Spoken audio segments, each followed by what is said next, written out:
Hello, my name is Steve Quire. I recently started a new D&D campaign for these rules, and I started with creating a monster list based on hit dice for -1 or under 1 for basic rules, under 1 for expert rules, 1 hit dice monsters for basic rules, 1 hit dice monsters for expert rules, 1 plus hit dice for basic rules, and 1 plus hit dice for expert rules. Then from there, hey boss girl. No. I'm protecting my firefly. No. Sandy.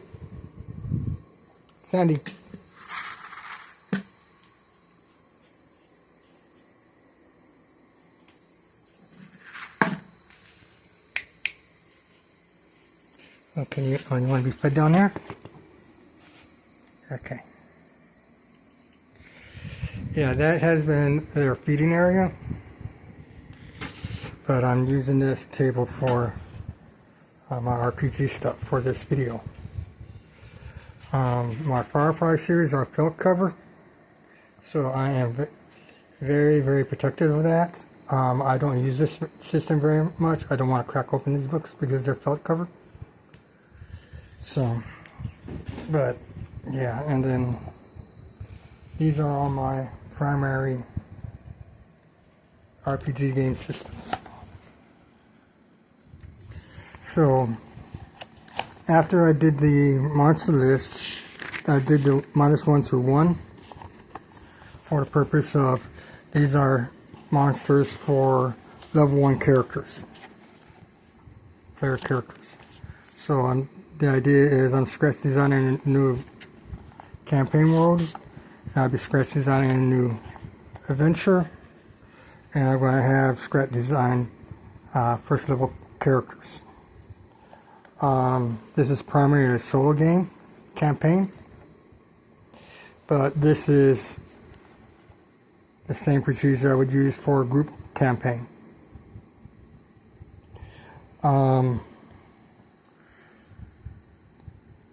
This campaign is going to be different from the BECME campaign, and that the BECME campaign has basic, expert, companion, master rules, and immortal rules.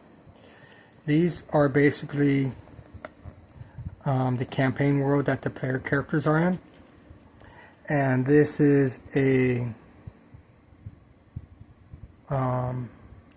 extra dimensional, extra planar campaign world where the players evolve into deities.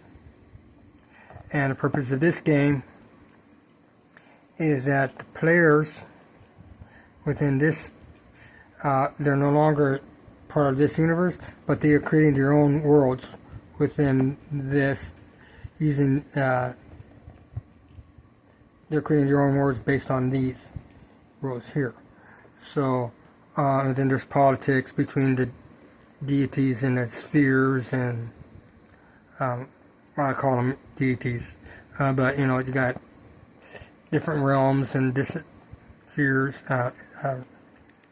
different planes, inner planes, outer planes, elemental planes, primordial planes, and then you have spheres of like sphere of time, sphere of entropy, and such like that. So basically the Rulesbook rules is the basic rules, level 1 through 3 for the BECME. This was a BECME set, but this is in the 1980s. Well, I call it these two are published in 1981. My original version of this was published in 1980. It got stolen along with a bunch of other stuff, RPG stuff, back in 1995. And I eventually acquired this to replace that. So I refer to this as a 1980 publication. But it's not. The main difference, the only difference I've seen is what's in this text here between the 1980 and 81. There may be a numbers changes, word changes or something. I'm not a lawyer, copyright lawyer, or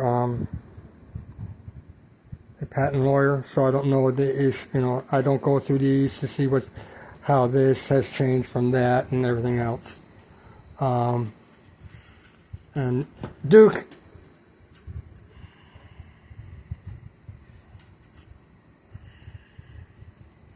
Okay, and so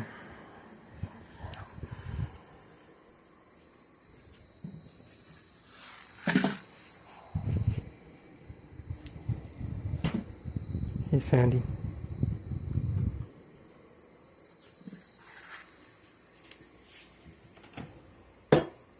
You see? Not my cat.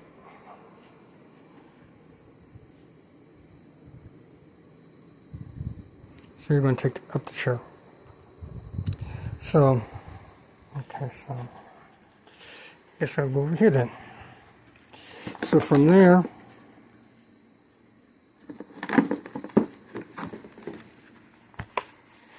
so I decided from this, when I created this campaign, I created a nocturnal. I decided to, the first thing that was in the monsters, the first,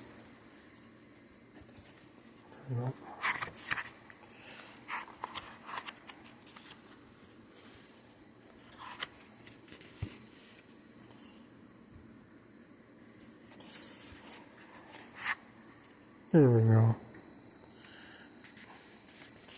So the first level 1 monster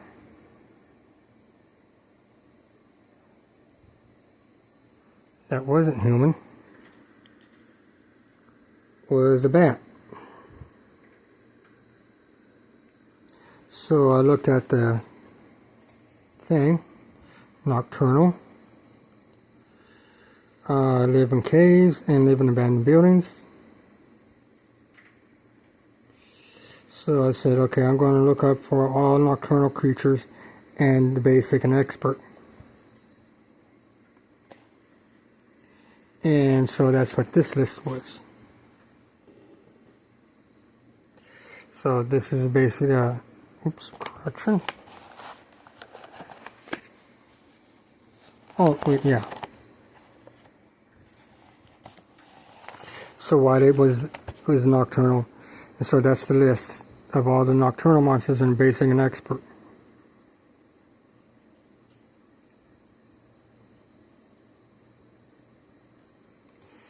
And then from that, I went and made a monster list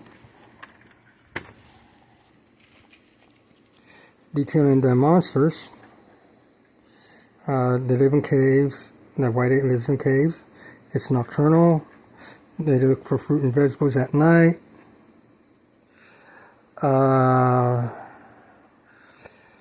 Will threaten creatures approaching their lair. If threats are ignored, they will attack. Not intelligent. Kept as pets as Neanderthals. So I thought those were important for social dynamics and environmental locations and stuff. So I went to this list and did basically all of those monsters. Did that with all these monsters. From there,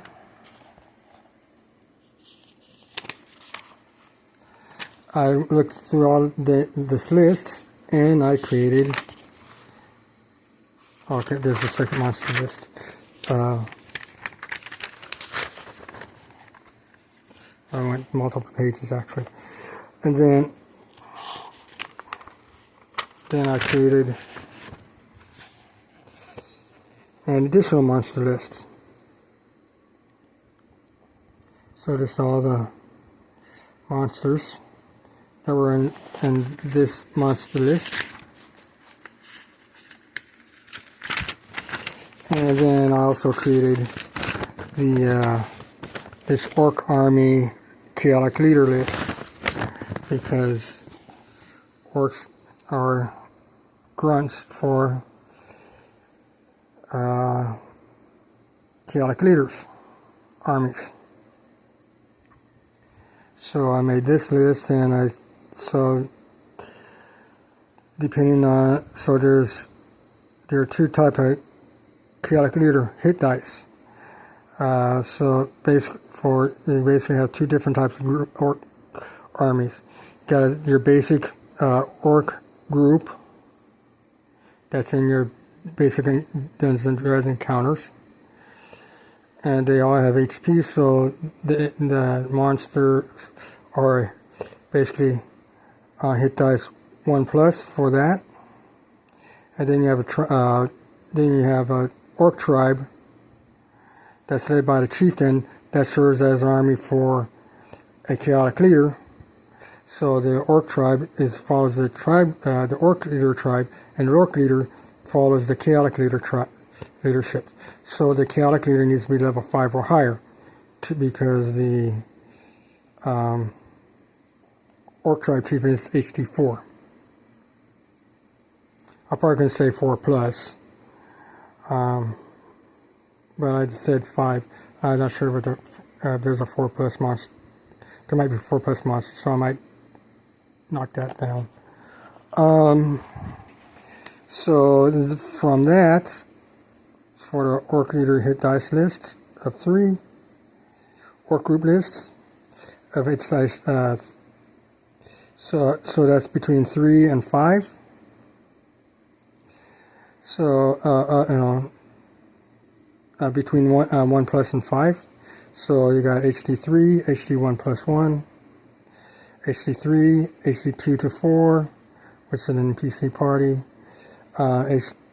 Org forward +1. Probably should be down here on the chaotic leader. We got a shadow, veteran, brigand man. Then you have the chaotic leader, which is a fire giant, 11+. Brigand man, which is 1. NPC party, 5. Vampire, 7 to 9. The reason I have Brigand man as an orc tribe leader is because their leadership, their leaders are level 5 or higher. Then they're listed over here as Brigand mans, because you got maybe groups, smaller groups of brigands that do not have the 5 leadership, that would have orcs part of their army following them. So after I did the additional lists, I went back to this list, the monster list,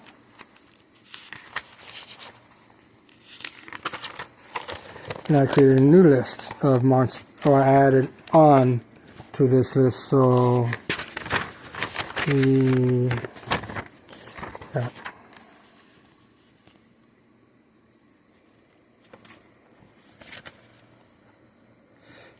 then with the added list, I got the basic, Neanderthal, the ogre, and then just continue on back, and the vampire was the last one. So after doing that, I decided that I needed to, and then the orc army.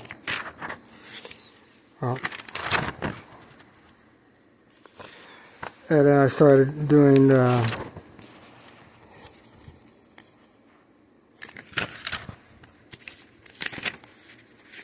I decided I'm going to make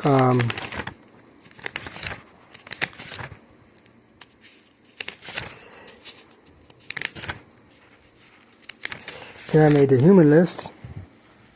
I went through basic rules and expert rules, made all the humans. Then I went and did the undead list. And then I went to then I made a humanoid list. Then I started realizing, wait a minute, I'm getting disorganized here. I'm getting sidetracked. So I end up creating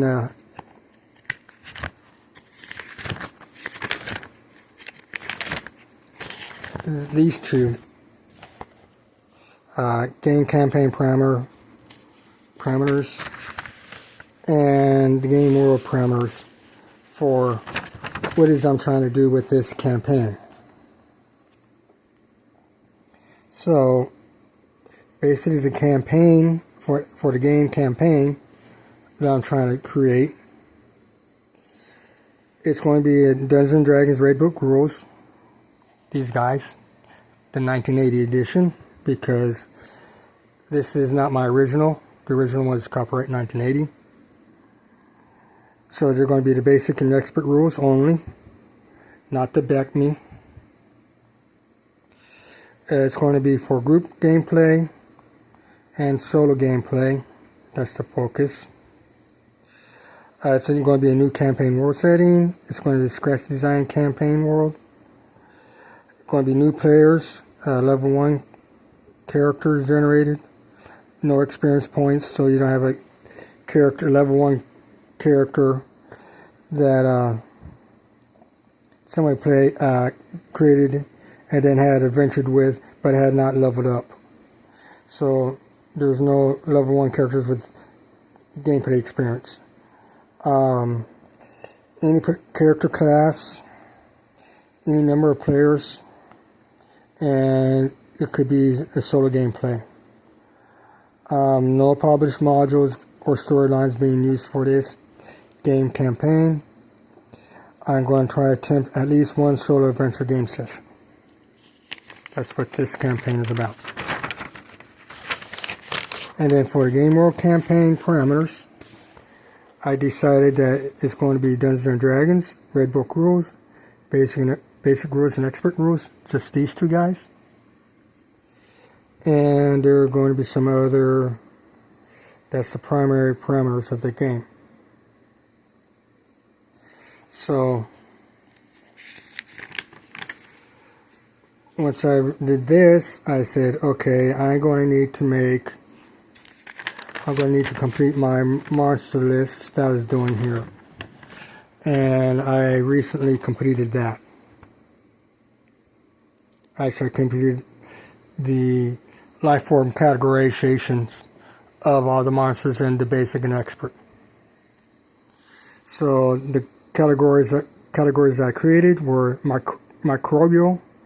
They're basically like single cell creatures, like the gelatinous cube, gray ooze, green slimes, orca jellies, shriekers. Shriekers are mushrooms, and so they're basically single cells. Yellow moles and black puddings. And this is not the I reorganized to all the monsters into this is how I organized it after I made all the lists. So you now have the single cells. Now you have worms and crawlers for basic and expert, like carrion crawlers, giant centipedes, Cecilia, giant leech, purple worm. Actually, giant leech probably should be a waterborne creature. Is a freshwater creature. I need to scratch that from this list. So I did some. I need to do some modifications to these lists. Then I did the insectoids, basically insects and arachnids, not the multi-legged creatures, and that are called crawlers. So you got fire beetles, giant fire beetles, giant oil beetles, giant tiger beetles, cave locusts, giant centipedes should be over here. That's not as, yeah. Okay, I messed up. The giant centipede needs to be removed from this list. That's not it. So you got driver ants, you got insect swarms, killer bees, robber flies, giant crab spiders, giant black widow spiders, giant tarantella spiders, Ragadosa, and Giant Scorpion. And then I created the Winged Monsters list. Those are normal bats, dragons, sturges, chimeras, cockatrices, griffins, hawks, hippogriffs, pterodactyls, rocks, wyverns. And I also have land reptiles, your giant lizards, your snakes, basilisk, hydras, salamander, frost salamander. The fire salamander is an elemental, so that's not listed here. Stegosaurus, all the dinosaurs are considered reptiles. They may or may not be reptiles, but that's how they're being categorized. And then you have mammals, your white apes, your black bears, your boar, the great cats, giant ferret, mule, owlbears, rats, rock baboon, rest monster, giant shrew, wolves, antelope, blink dogs, elephant gorgons,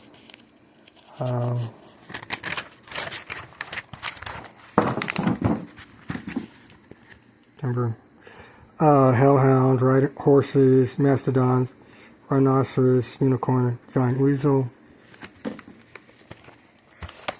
And then I have freshwater monsters, giant crabs, crocodiles, fish, giant fish.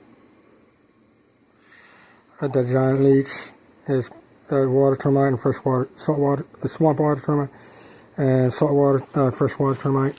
Then I got saltwater creatures. Nope. You got the sea snakes. You got the giant crabs, dragon turtles, giant fishes.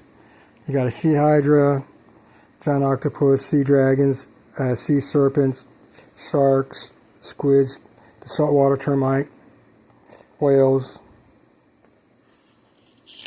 And then there is the humanoids, bugbear, doppelganger, dwarf, elf, gnome, goblin, harpy, kobold, lizardman, medusa, minotaurs, NPC party, because you can be the dwarves, elves, and halflings. Could be NPC party with no humans. Ogres, orcs, pixies, sprites, troglodytes, centaurs, dryads, mermen, nixies, NPC parties. You got the basic rules NPC party, then expert rules NPC party. Then you got the troll. And then you got the humans, Homo sapiens, acolytes, bandits, berserkers, lycanthropes. Now, a Wererat is actually an animal, not a human, but they can take human form. So I put it in the lycanthrope. I may need to change that. I don't know what I'm going to do. That's, again, you saw that there are errors in this table, so these tables need to be changed anyways. Medium, noble, normal human, all of these are homo. Devil swine, which is a lycanthrope. Begin man, buccaneer, pirate, dervish. Now I have the buccaneers and pirates listed separately because they are separate. They have differences. Dervish, merchant, nomad, NPC party. Again, basic and expert rules. Could be human only. So, and then you have the undead. Ghost, white, zombie, mummy, spectre, vampire, wraith. Then there's the Magical Monsters, Gargoyle, Living Statues, Shadow, Soul, Djinn, Ifriti, Elementals. I listed the staff device conjured for each of the elementals. The golems, Invisible Stalker, and Flame Salamander. Some of these monsters fit into multiple categories, but I created the humans and the humanoid categories first. So, like the pigs, the Nixies, which are waterborne creatures, are not, the waterborne monsters are basically non-humans. And so there's distinctions there. So I now have everything that I need to create a campaign world environment. So the question now is, what is my game world going to look like? Hold on, I'm going to...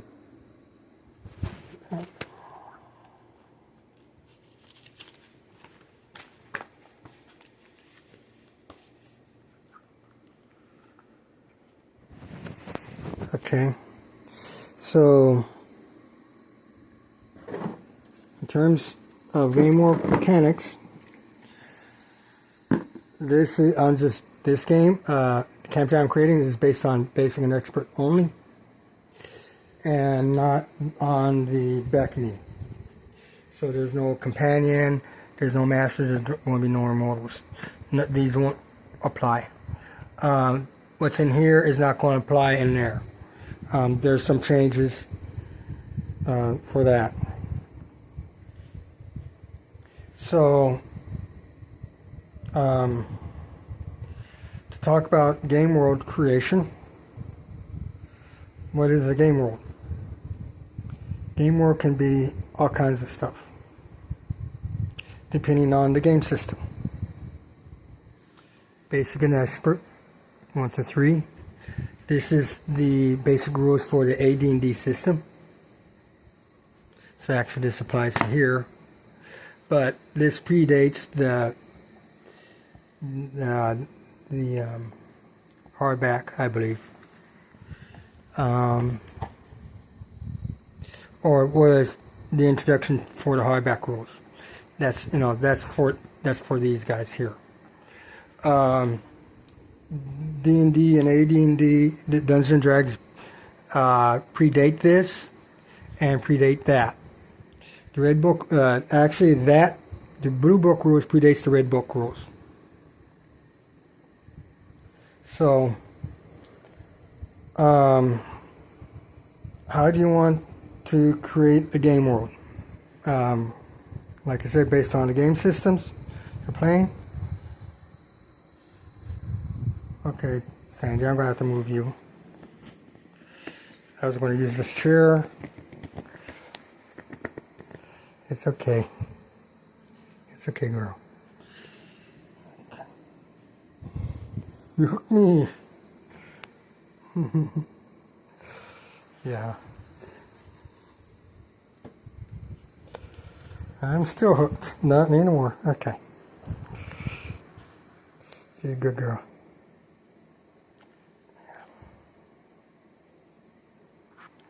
So,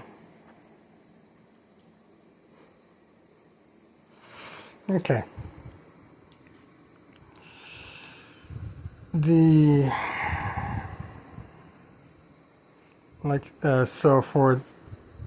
not really much to work with. It's just one game world. Now, with this campaign, what I'm going to do, and I'm going to segue to these other games as far as game world creation is concerned, is within this campaign, compared to the Beckme, all the levels, all the character classes are going to max out at level 9. The dwarf well, not the dwarf, the halfling, maxed out at level 8, but I created a level 9 marshal for the dwarves, so everybody maxes out at level 9. This does not change the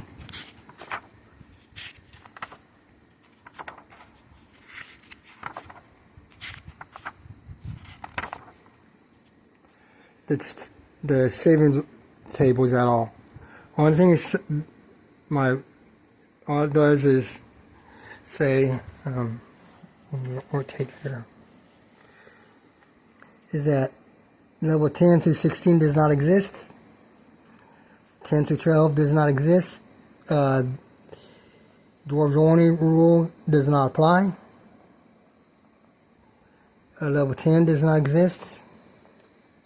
10 through 15 does not exist.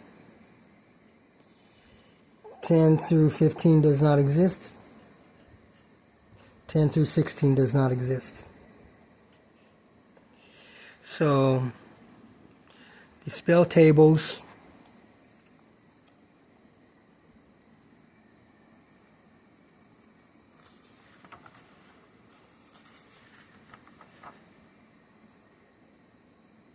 for the magic users beyond level 9 does not exist. For the magic spell tables for the elves beyond level 9 does not exist. The cleric spells beyond level 9 does not exist. These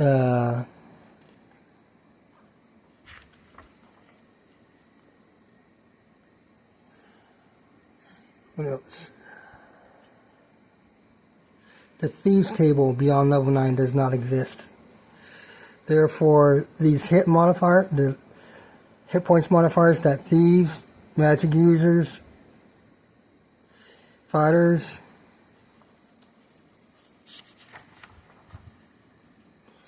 clerics, elves, and dwarves have do not exist.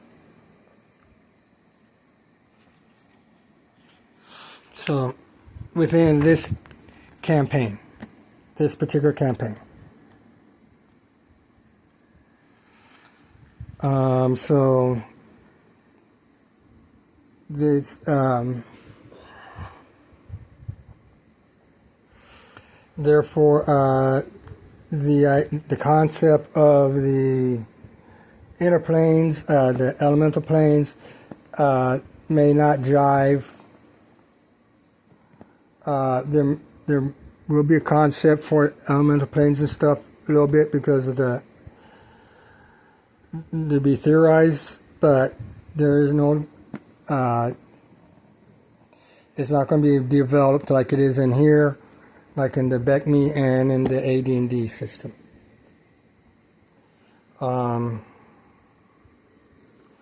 So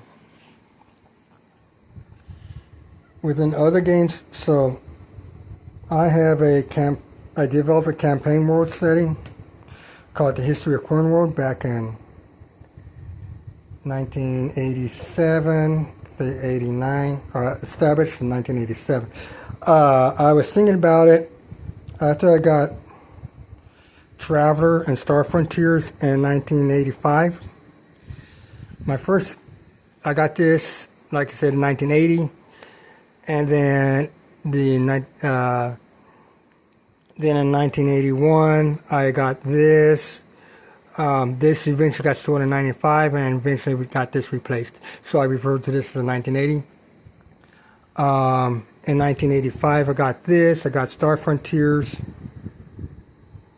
I had AD&D. Most of my AD&D books here I got in between 83 and 86. A few of them while I was living in Victoria. Let's see here. Victoria, the original. These were the original 3 books I got. Then eventually, then I got this. Then I got this, and eventually I got this. I don't know. I think I did. I got this in Victoria. I got that in Victoria. I believe I got these two in Victoria in 80. Let's see here what published date is.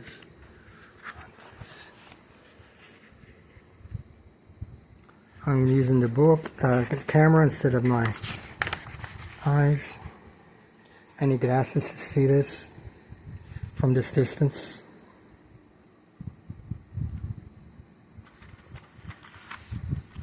The title page with no copyright date. Copyright date down here, he's on the bottom.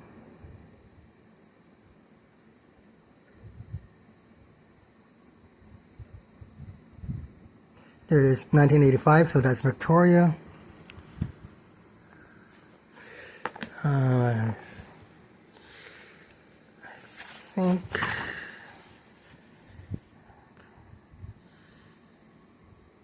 '85 Victoria. So yeah, and then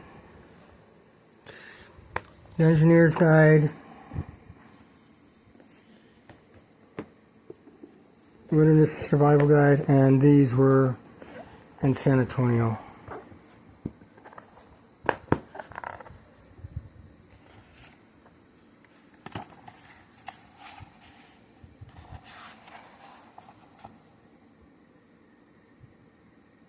'87.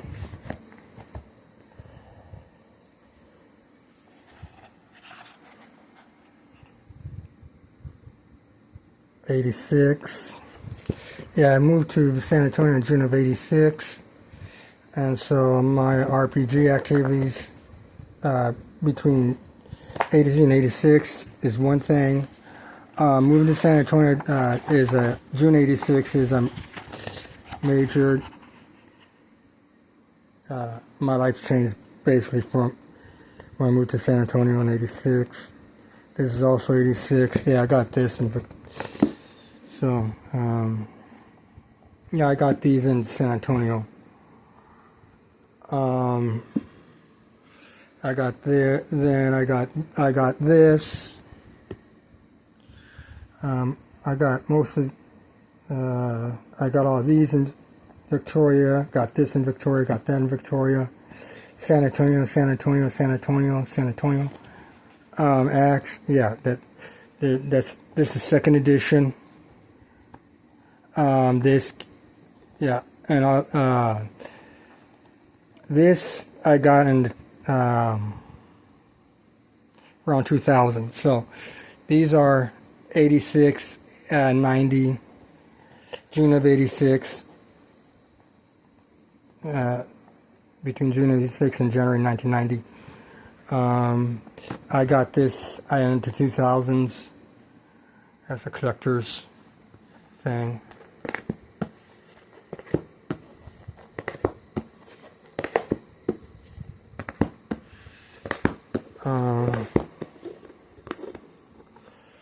I got the Hero System 4th edition in 1995.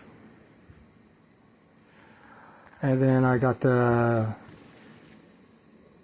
2005, 2010 time frame.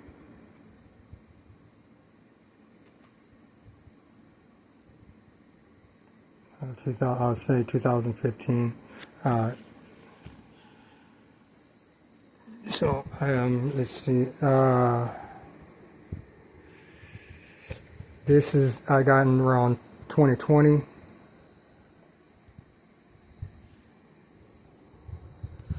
I got this in the 1990s. So, not my original RPG system minus that and all of this D&D.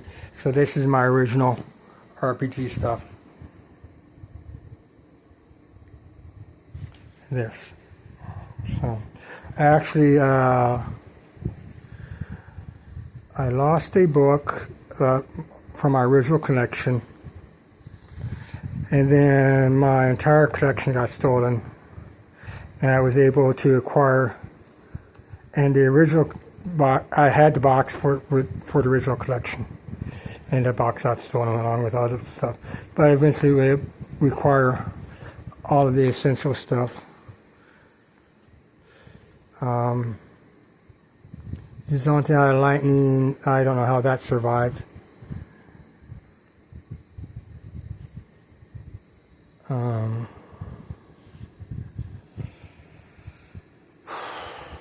So, when you're creating a game world, Dungeons and Dragons has actually, when it comes to monsters and stuff, is really the best. Dungeons and Dragons and Advanced Dungeons and Dragons are really the best RPGs around because they have the most variety of monsters available. Game systems like Firefly, they focus on humans, interaction stuff, so animals and stuff does not really, you're not going to do any wilderness adventures and stuff like that in Firefly. I've never played Star Trek role-playing game, not interested in the Star Trek universe. Some of my the people who I RPG D&D with, some of them had the Star Trek RPG system, first edition. They also had Gamma World. They also had Marvel Superheroes, the first edition. I played the Marvel Superheroes first edition based on with some of these guys that I RPG'd with. I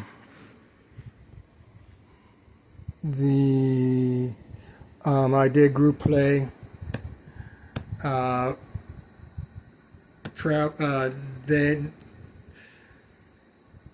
Traveler and Star Frontiers. What they did was they used the Star Frontiers game system for player game interactions, character design and stuff. Then they used Traveler for the spaceship rules. And then eventually Star Frontiers came out with Nighthawks. And my brother bought the Nighthawks. And the Star Frontiers got stolen, was part of the 1995 theft. A lot of RPG systems got stolen. I had a variety of Traveler systems. I had Mega Traveler, Traveler 2300, Traveler Twilight, and all that got stolen. Because they were all in a duffel bag, and the duffel bag got stolen. So,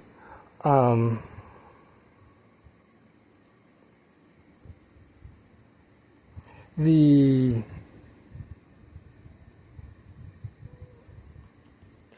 Traveler has very good rules for creating creatures. They don't have a creature roster. I'm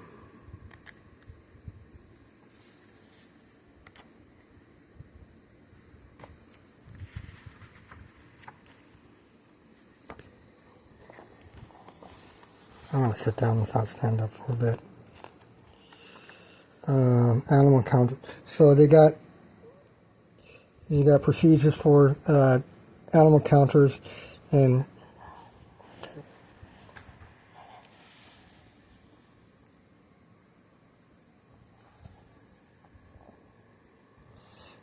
so you can create animal counter tables.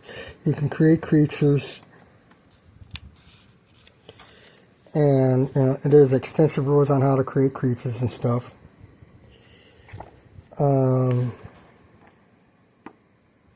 There's tables.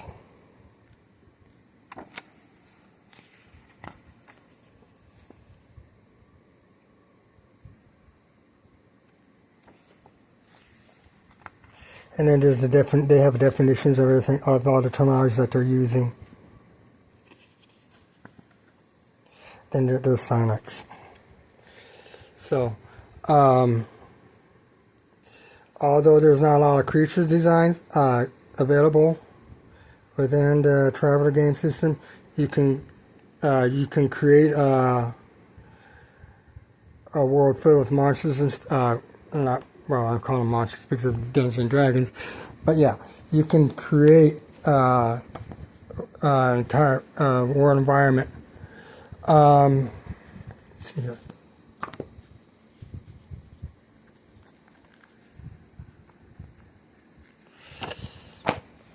So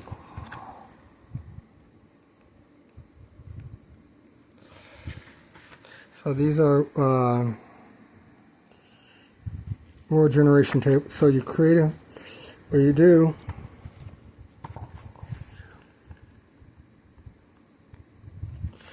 is you create a star system. There's rules for how to stock the star system, star subsector. And there's tables. And then the subsector represents this is a sector. So you have one of these is one of these. And 4 of these, 16 of these in a group creates a sector. And you have data for your sector data. So when you create it, and then once you create the world, stocked it with stars, certain stars are going to have planets and bases and stuff like, but have this kind of data. And so stars that have this kind of data, you list over here on here. Now, this does not apply to, this does, the Traveler system, the 1980 edition, does not apply to, does not have single stars, do not recognize single stars, binary stars, trinary stars. They do not recognize multiple planetary orbits, multiple, whether the planet has one or more moons or anything like that. Traveler 2300, this is the only thing that's left of the Traveler 2300. I took this out, I separated this out from the RPG stuff before it got stolen. This is the actual star chart within the 50 light years of the solar system. All the different stars that exist here.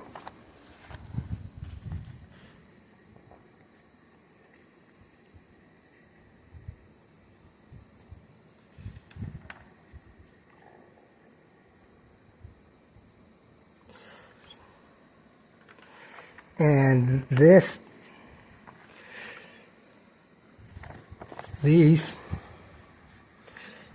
existed before the first xenoplanet was found.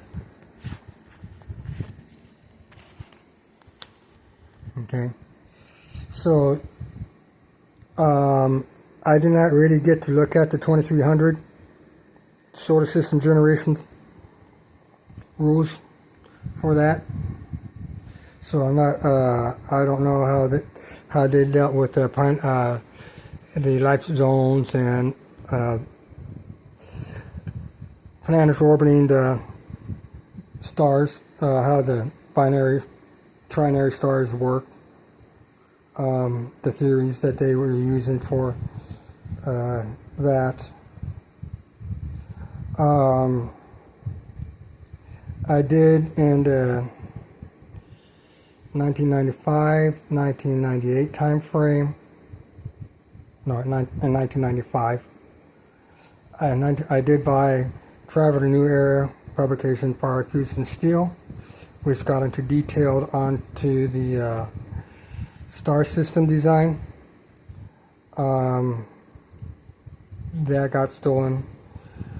So that was a viable source information for generating star systems and other things, to spaceship design rules and stuff.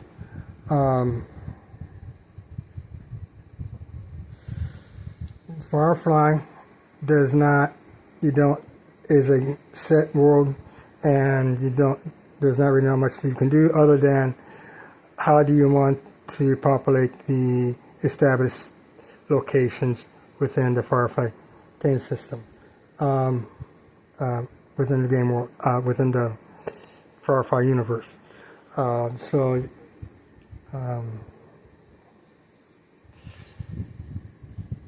Different. I can't think of the city names right now, one city, and your my campaign may be populated differently from your the same city in your firefight campaign.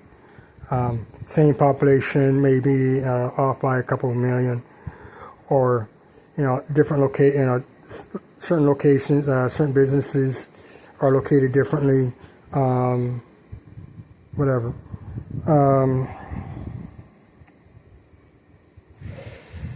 Hero System, 4th edition. Champions, the superhero role-playing game, 4th edition, was in itself. Did not have any really monster lists. Was not really stocked up. You had to do your own stocking. 5th edition does have beast monster manual that can be used for all kinds of genres. They have this is the superhero genre. This is that's not martial arts guide, equipment guide, vehicle guide. These are good for backups. You got the Star Hero System, outer space sci-fi.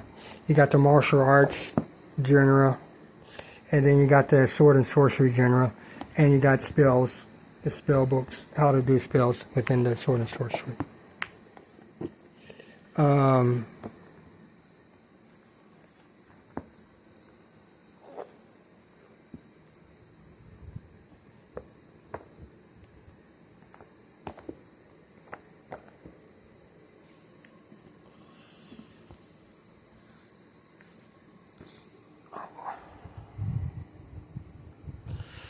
Alternative.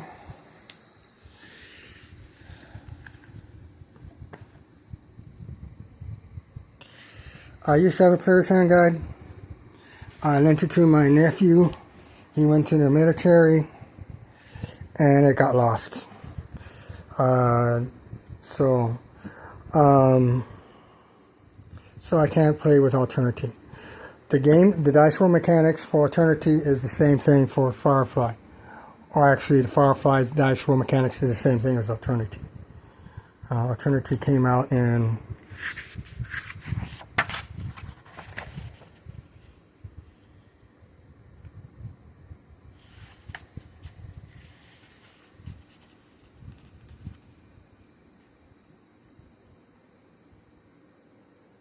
$1998.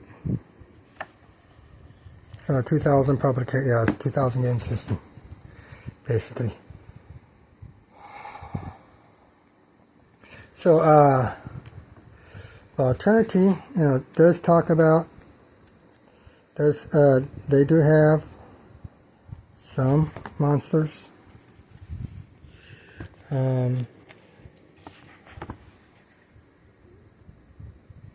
You can create, it really talks about, so you can do, with Alternate, they do talk about various, how to create a universe.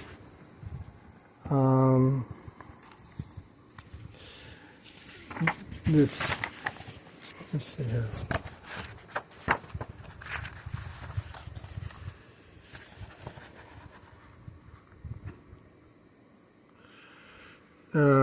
Fast play rules, hero creation, game masters, game mastering, skills, falls, okay.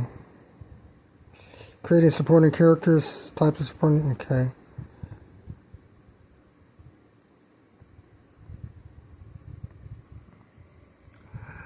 Achievements, running the game, game master.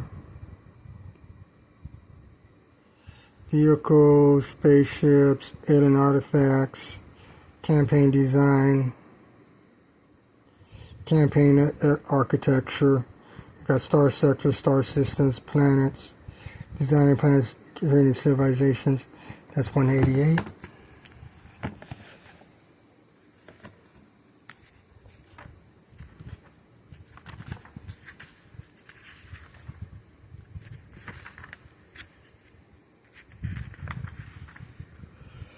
So let's see here. Strategic map, local map, sites of interest, sites, okay, for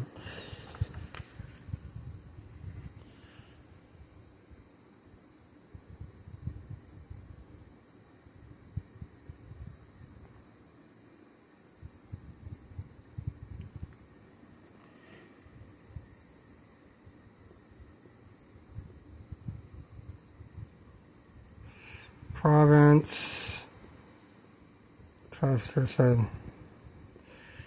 some ideas of what you're looking at for how many stars are you going to have in this universe. Here's an example of a star map.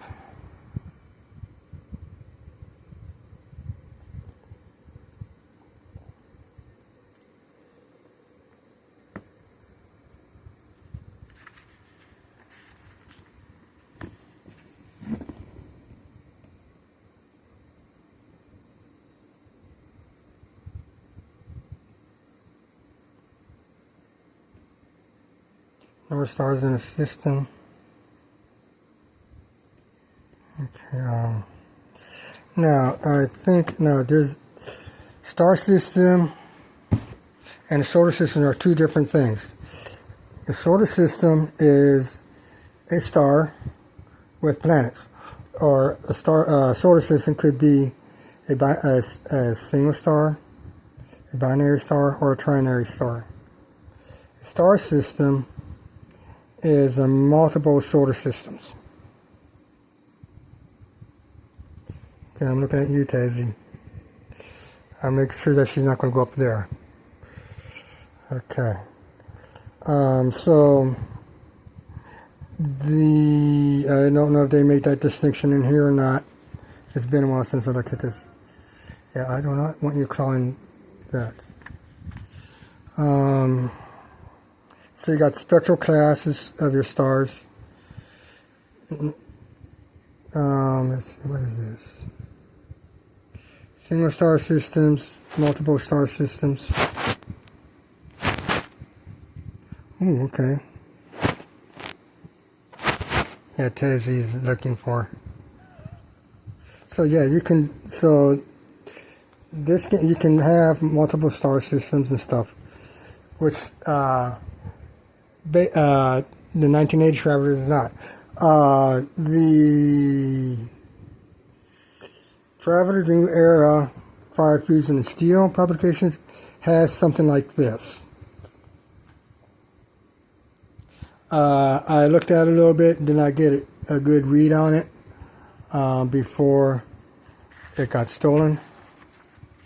So yeah, there's orbital tracks.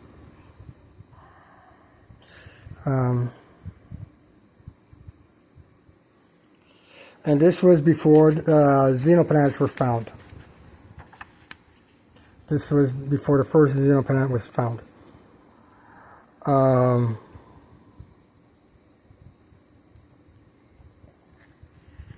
So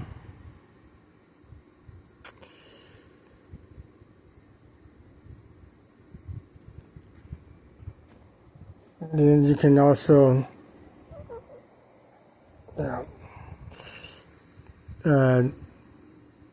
do some detailed on the planetary design. Now, what I did with the red with this is for world design on this. I went to both these books and looked at the fastest moving creature that I could find. And the fastest creature I could find was 480 feet.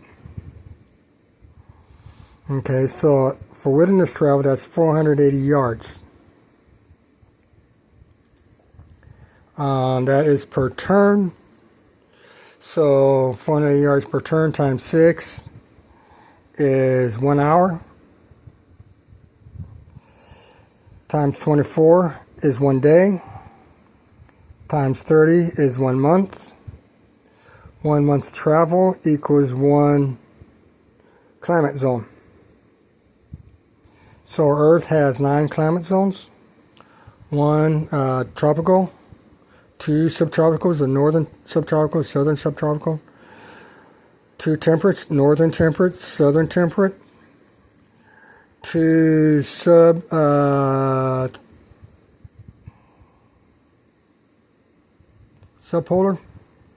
northern subpolar, southern subpolar, and 2 polars, northern polar and southern polar. So the world, this game world, has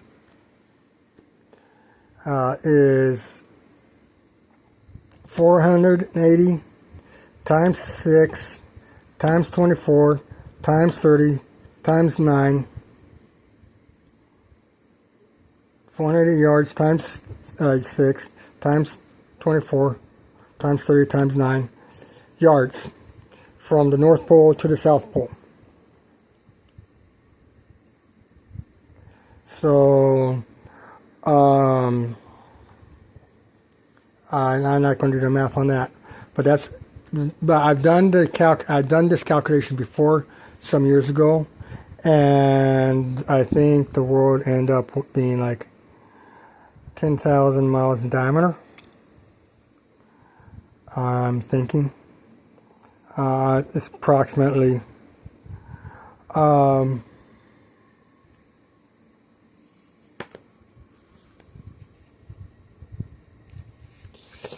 Traveler,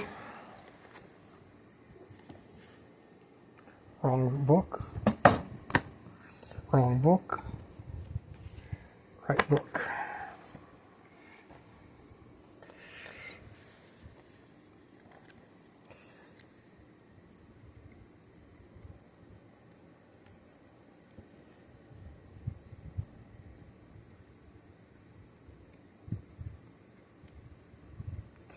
Okay.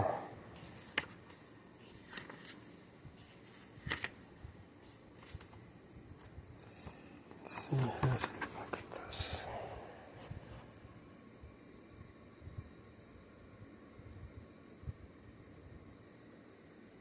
Planetary size 0.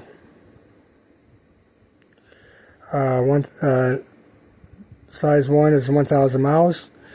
Pluto is a size 1 planet. So, within the Traveler system, Pluto would be a planet. Sharon, I don't know, I think Sharon is probably 800 miles. It's smaller, so I think maybe, so it would be a planetoid, or asteroid planetoid. Anything under, so,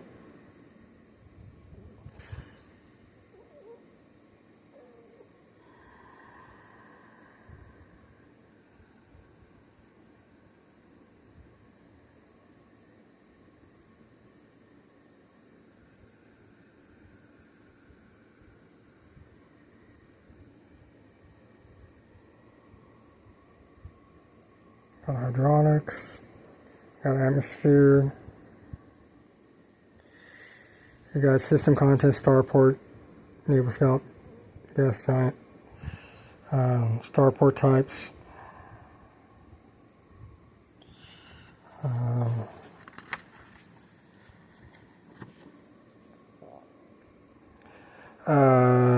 world generation checklists, you got tech level,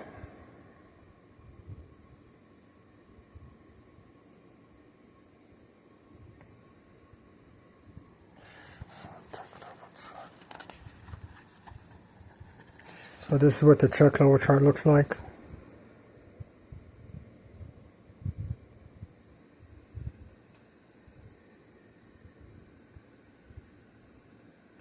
So you have, let's see here, personal weaponry, weaponry, armor, heavy, computers, communications.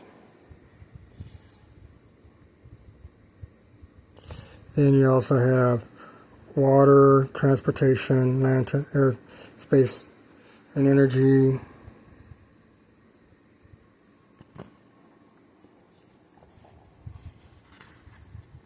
So yeah, within the Star Trek universe, correction, within the Traveler universe. You can have a Dungeons and Dragons game world, and you can have a DC comic books superhero game world. You can have a the comic book superhero would encompass all of these, but you can have a sci-fi game world that has no comic book superheroes.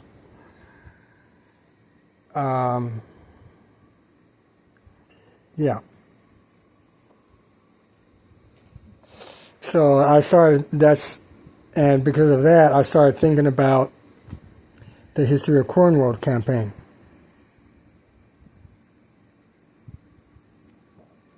And having a game world that starts here, transitions to here, well, where is it? Space 1889 will occur before this. And then you have a spacefaring like this or that. And even, let's go in there. Even the Battletech universe. So, how you want to, the game world, what do you want to do with your game world? How expansive is it? Okay. Warhammer 40K has a warp.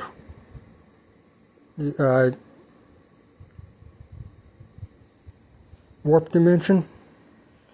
That's where all the chaos demons exist compared to the rest of the universe, the normal universe. Let's see here. Comic books, superheroes, even that includes champions. They have various different multiverses, time travel, parallel universes, extra dimensions, time dimensions, alternate timelines. What I mean by time dimensions, alternate timelines. They don't really do the prime material plane, the elemental planes, and the astral planes of D&D and AD&D.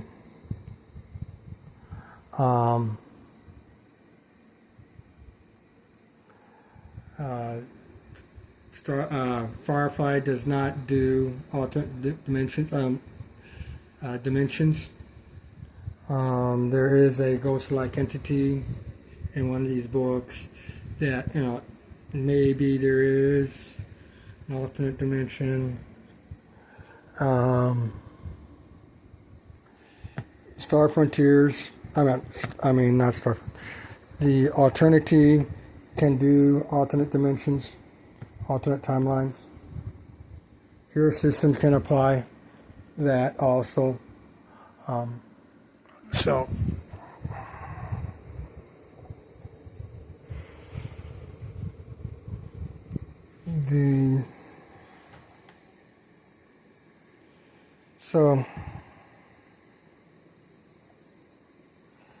one other issue I want to talk about is essential RPG books.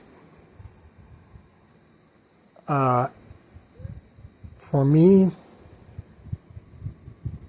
getting a core book like Firefly, the Dungeon Master Guide, Champions, the super role-playing game publication, and Hero System, or the Hero System 5th edition rulebook, Alternity Game Master's Guide, and then the Alternity Player's Handbook would be also required. This would be required for AD&D. Players, Dungeon Master Guides, Player's Hand Guide are required. Game Master needs to know what's going on with the player character designs. as a player for AD&D, this is all you really need. Actually, and for a game Dungeons & Master Guide, you need a monster manual. If you want to expand beyond this, you got Fiend Folio and monster manuals too. Oriental Adventures and Legends and Lores. Deities and Demigods. I want to get Deities and Demigods because it has the African tribe, African mythology that this does not have. So, Oriental Adventures and Arthur do have additional monsters and stuff, but it's not essential.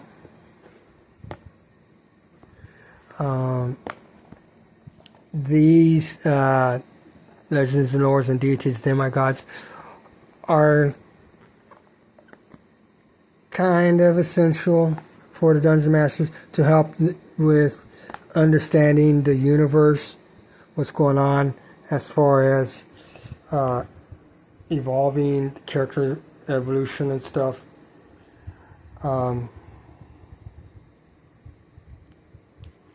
With the Beckme, you have to have all 5. You need all 5 to have the complete system. I just got these 2, and these are adequate. I just knock out the classes beyond level 9.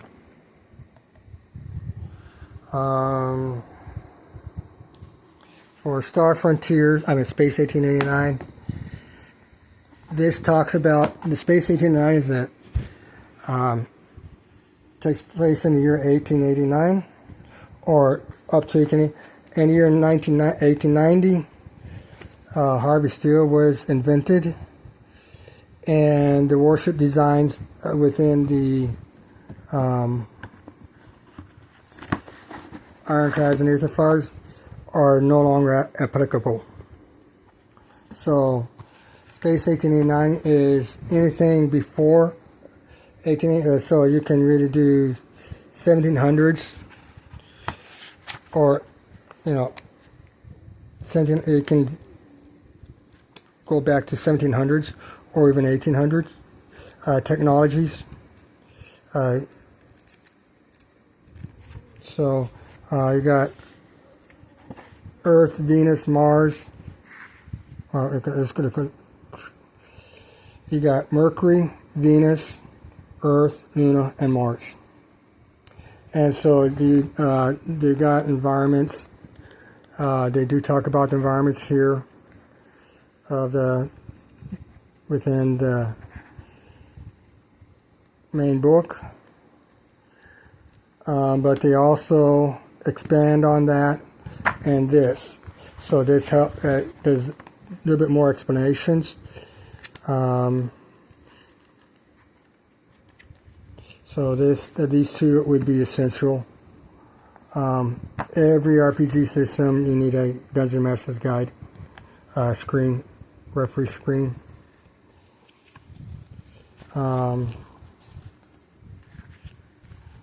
It's for the hero system, like a 4th edition. The Champions, the Super Role-Playing Game publication, and the Dungeon Master screen is what was available. For the 5th edition, if you're a game master, you need this. You need the referee screen. It has the same thing as this, but there's more to it.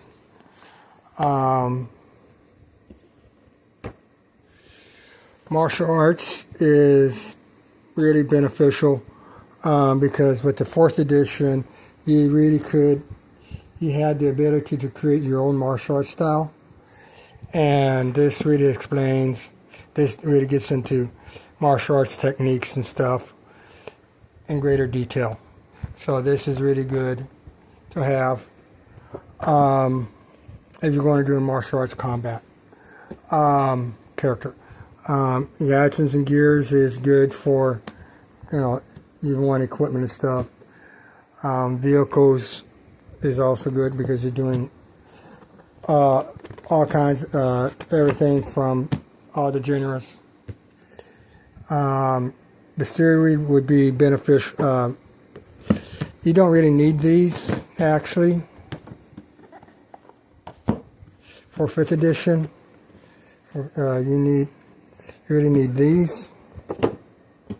As a player, this, if you don't want to do any dungeon mastering stuff, and you don't really want to delve into all the rules, you just only care about character creation and play the game, let the other people teach you how to play the game. Hero System Sidekick and Champions. If you're doing superheroes adventuring, then this would be your, which is what I do for Hero System. But Hero System does have Outer Space Sci-Fi. Hero System does have a ninja martial arts, and does have Sword and Sorcery Fantasy, which these would not be compatible with. You can do, actually you can use this to simulate Sword and Sorcery, ninjas, and outer space. So abilities and stuff, this can help you. This is basically your character design book, so for players only. You'd be really good at having these too.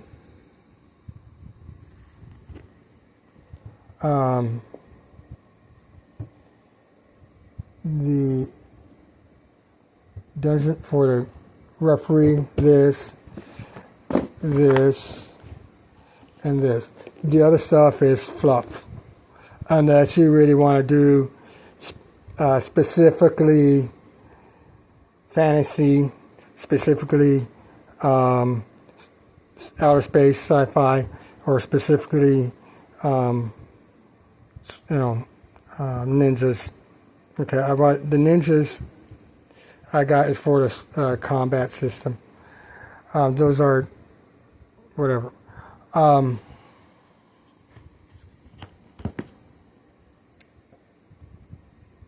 So that's all I have to say about all of that. So right now what I need to do for this campaign is figure out how big the world is going to be, figure out the game environment for the player characters that I'm going to create. Right, so level 1 characters are going to have to deal with -1 characters. The level hit dice under 1, hit dice 1, and hit dice 1 plus monsters as the primary monsters to encounter. From there, I need to choose the environments by going through the monster list, selecting the environments I want, and the secondary monsters that are going to be in that environment. And then based on that, the environmental determine what the environment layout is going to be. That's a lot of work.